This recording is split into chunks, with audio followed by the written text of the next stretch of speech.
Hello and welcome back to the Contemplation Cafe. This is Paul, your host, inviting you as always to come inside, pull up a chair, and have a think or two. Today we're going to do, can't say my life verse or my favorite verse. I've never really had one. Other people have them. Um, I can do all things through Christ who strengthens me. People put it on their eye black on the football field or whatever. Really great, cool, right? Some folks may like the other one from Proverbs. Foolishness is bound in the heart of a child, but the rod of correction will drive it far from him. I never had a favorite verse. You can always, well, John 3:16. I like God's word, even the begats and Job and all that stuff. But I really have kind of a favorite chapter. It's John chapter 9. And it's not profoundly theological like some of the later chapters where Jesus talks about the being the vine and the branches and those other kinds of things. But I think it's got some good stuff in it. Actually, I think it's kind of funny. It's got a situation between a blind man and the religious people. And to me, it's comedic. It almost comes out of a Monty Python sketch. And every time I read this, I just get a little chuckle because I just love the way it plays out and the contrast between the blind man, his parents, and the religious people. So I just thought we would just share that. If you ever wanted to say, hey, have you got a favorite life? No, I don't have a favorite, but here's my favorite chapter. So let's just go ahead and buzz through John 9, and we'll just comment along the way. Now, as Jesus passed by, he saw a man who was blind from birth, and his disciples asked him, saying, Rabbi, who sinned, this man or his parents, that he was born blind? Stop right there. That's an oddball question, right? We wouldn't ask that question. So why would they ask such an oddball question? This isn't one of those moments where Peter just puts his foot in his mouth, because we got a couple of those, and those are pretty much a doozy. Or John and James, Lord, can't we just throw fire down on them? Seems to be an oddball question. But really, if you go back and look throughout Scripture prior to this, especially in the Old Testament, sickness and disease and things like that were almost always equated with sin. That somehow somebody must have sinned and done something wrong, and this was a punishment from God. Like Sarah, for example. Sarah was barren.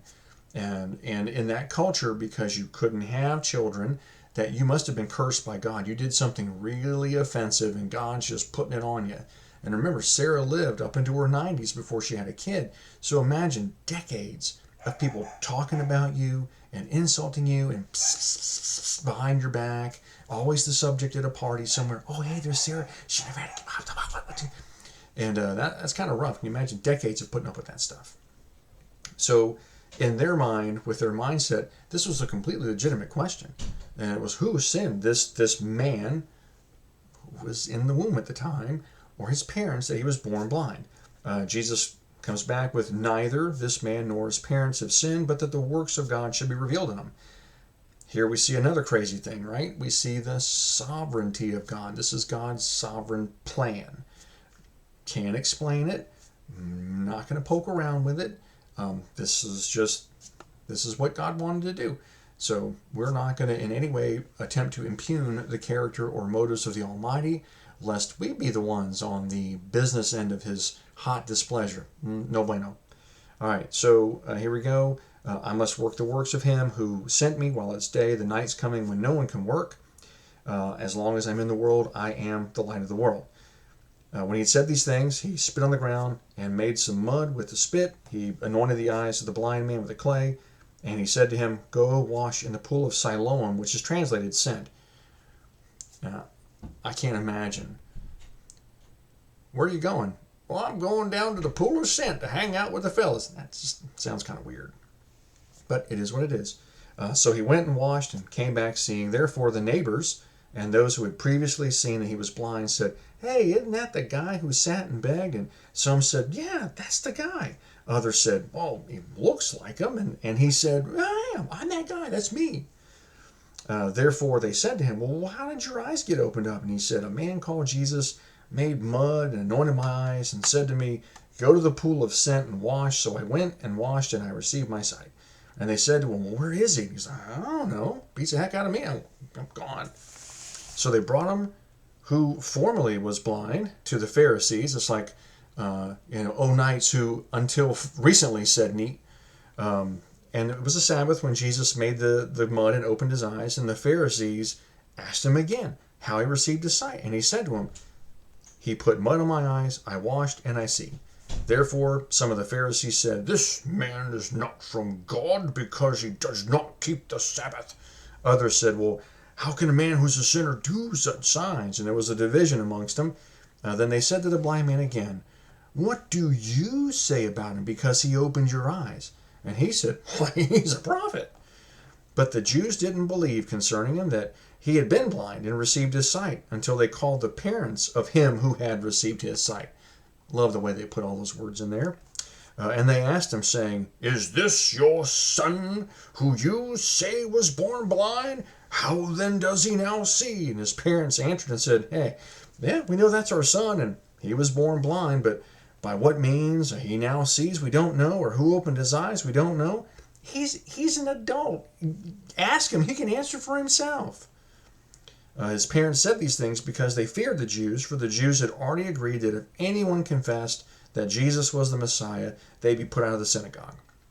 But here you start to see a little game of round and round, kind of like the Abbott and Costello, who's on first sketch, and the Pharisees are starting to get increasingly more annoyed and agitated as these answers go around and around and around. Therefore, his parents had said, He's an adult. He's of age. Go ask him. So they called the guy again and said to him, Give God the glory. We know this man is a sinner. And he said, Whether he's a sinner or not, I don't know. One thing I know, that though I was blind, now I see. They said to him again, What did he do to you? How did he open your eyes? And they're completely frustrated by this point. They're just going, Wah. And he answered, I told you already, and you didn't listen. Why do you want to hear it again? Do you also want to become his disciples? Oh, that was the straw that broke the camel's back. Then they reviled him and they said, You are his disciple, but we are Moses' disciples. We know that God spoke to Moses. As for this fellow, we don't know where he's from. Here comes the punchline. The man answered and said to them, This is a marvelous thing that you don't know where he's from, yet he's opened my eyes. Now we know that God does not hear sinners, but if anyone's a worshiper of God and does his will, he hears him. Since the world began, it's been unheard of that anyone opened the eyes of one who was born blind. If this man were not from God, he could do nothing. They answered and said to him, You were completely born in sins, and are you teaching us? And they kicked him out of the church. So I want to stop right there.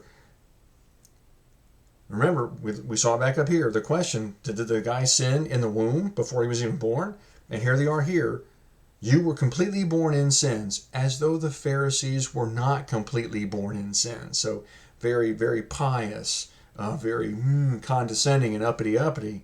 You know, you were born completely in sins, and you, how dare you? Who do you think you are? The unmitigated Gaul.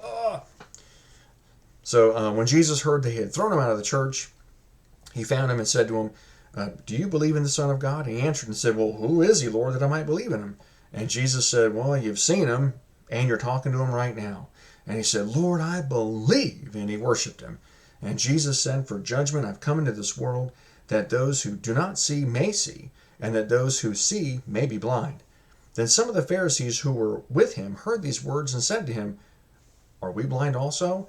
Jesus said to them, If you were blind, you would have no sin, but now you say, We see. Therefore your sin remains. And the chapter ends on a very gentle but stinging rebuke of the religious people, because obviously they had clung to religion and not a relationship. And you can see that later on when the Pharisees are plotting to put Jesus to death, and they're worried. So the council comes in and they're talking, and this is in John 11, if we let him alone like this, everyone will believe in him, and the Romans will come and take away both our place and nation. So keyword there, our place. So the religious people, this was their idol, this was their God, was their position, their power, their influence, their office, and all that came with it. They didn't, God was not their God. What they were doing was their God. They were self-serving idolaters. Therefore, Jesus confronted them with their sin in a very gentle way. He didn't scream at them and call them bad names. He just simply you guys are blind. And that's how the chapter ends. And nothing else to share there, really. I just wanted to bring forth my favorite chapter and why it's my favorite chapter. And with that being said, thanks again for stopping by the Contemplation Cafe, and we'll see you again next time.